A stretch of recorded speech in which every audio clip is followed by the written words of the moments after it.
The Willis Overland building is like a lot of history of the buildings in this neighborhood. This neighborhood was really a building defined by auto manufacturing, auto sales, so this is where you would come in Springfield to buy a car.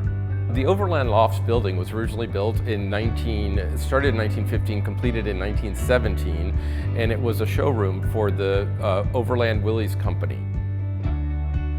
Willis Overland was the precursor to the Jeep, so this was the Willis Overland facility in Springfield where they housed and sold the vehicles.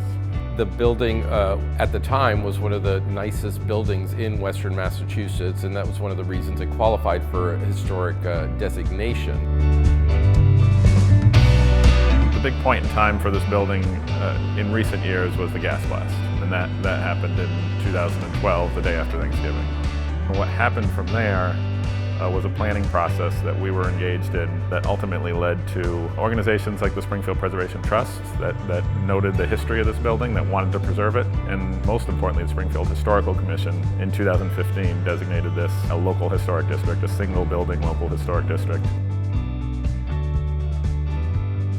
Davenport came into play after being brought to town as part of the MGM Springfield project. In their process of helping MGM Springfield employees get placed into housing, they found that there was a lack of a new product. One of the things that attracted us to this area is the fact that it is a transit-served location. The federal government had just spent over $80 million rebuilding Union Station, and this is a unique place in that you can live at 151 Chestnut and hop a train and be in New York City in 3 hours. It's an area that the city has really focused on revitalizing.